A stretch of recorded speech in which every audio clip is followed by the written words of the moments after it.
Welcome to the Burnham Brief, where the news is always interesting and everyone makes it out alive. I'm Danny Burnham, bringing you fascinating news stories from around the world, minus all the doom and gloom.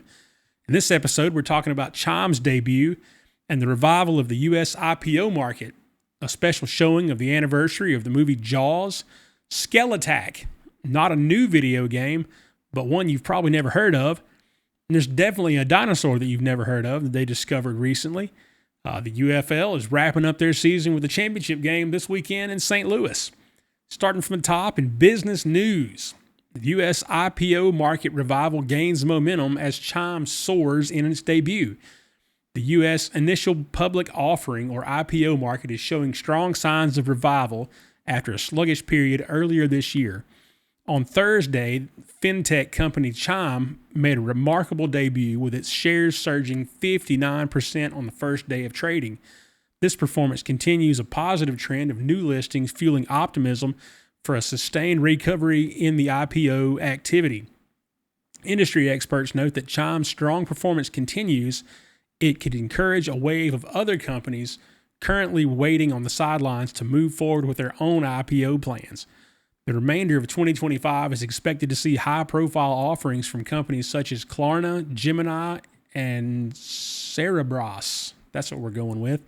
So far this year, U.S. IPOs have raised $25.36 billion with a B dollars, a significant increase compared to the same period in previous years.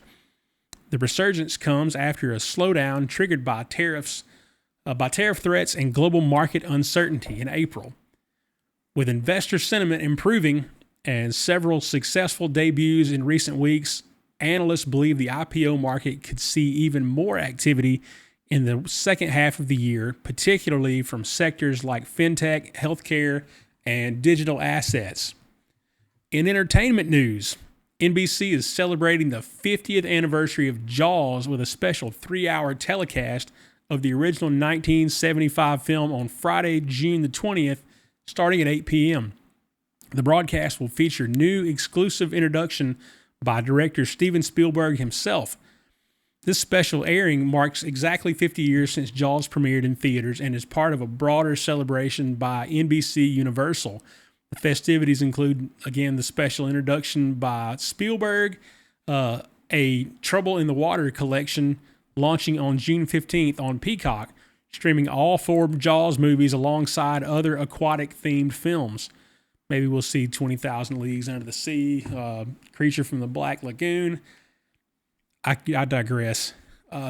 Another theme is the Major League Baseball home games between June 20 and 22nd, hosted by the San Francisco Giants, New York Yankees, and Philadelphia Phillies, feature custom scoreboard content and exclusive giveaways relative to the movie. Additionally, a new documentary titled Jaws at 50, The Definitive Story, will premiere on National Geographic on July the 10th, followed by streaming on Hulu and Disney on July 11th. In tech news, Skellatack is a 2D action platformer video game developed by Ukuza, not Yakuza, Ukuza, maybe we'll say it that way and keep ourselves out of trouble, and published by Konami Digital Entertainment. It was released on June the 2nd of 2020, and it is available on Nintendo Switch, PC, PlayStation 4, and Xbox One. So you play as Scully, a newly deceased skeleton living in the afterlife town of Aftervale.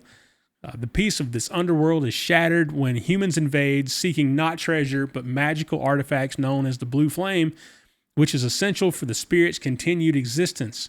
Accompanied by your best friend, Ember the Bat, you must traverse challenging levels, jumping, slashing, and flapping through the underworld to rescue Aftervale's elder and protect the Blue Flame from the human threat. The game features hand-drawn visual art and a cast of quirky, memorable characters. Why are we talking about this 5 years after it came out? My buddy Trip Durden helped develop it. And he mentioned it again today. Maybe you've never heard of it, so go check it out. It's pretty awesome. The game gets a lot of praise for its charming art style and character designment, though it is also noted for its highly difficult and sometimes unforgiving platforming. Average play times around 4.5 to 5 hours for most players, making it a relatively short but challenging experience. In science news, we worked out the pronunciation of this name a minute ago, and I'm going to try it again. Conculu mongoliensis. Look it up. Google it. It's a newly identified species of tyrannosauroid dinosaur discovered in Mongolia, as described in 2025, and described in 2025. Its name means Dragon Prince of Mongolia, and it lived approximately 86 million years ago, or about 6,000, depending on your view of creation and the time the Earth's been in. Anyway, it lived during the Cretaceous period.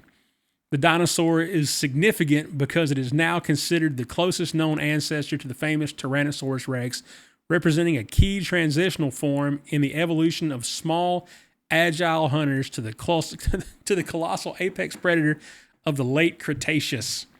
The thing's about the size of a horse, weighing about 1,700 pounds, making it 2 or 3 times smaller than the T-Rex. Otherwise, most of the features are the same or similar. In sports, the 2025 UFL Championship game will feature the Michigan Panthers, who are the USFL champions, and they'll be facing the DC Defenders of the XFL on Saturday, June 14th at 8 p.m. Maybe if you're seeing this, that it has already happened, so, place your bets carefully because we're not giving it away here. The game's going to be at the Dome at America Center in St. Louis. Both teams finished their regular season with 6-4 records and dominated their conference championship games on the road. Michigan defeated the 3-time defending champion Birmingham Stallions 44-29, while DC beat the St. Louis Battlehawks 36-18. Panthers quarterback Bryce Perkins has been a key difference maker all season long, especially against DC, where he accounted for 264 total yards and 3 touchdowns in their previous meeting. DC boasts the league's highest offensive average, going over 345 yards a game, but has struggled defensively against mobile quarterbacks, allowing 117 rushing yards per game and 213 yards to this same Michigan squad in their earlier matchup. Michigan enters the ball game as a 3-point favorite. The game will be nationally televised on ABC and streamed on ESPN Plus in prime time, just like this show. We are prime time whenever you're watching it, and we're grateful that you do. That's what we've got for you tonight. Thank you for watching. God bless, and see you next time.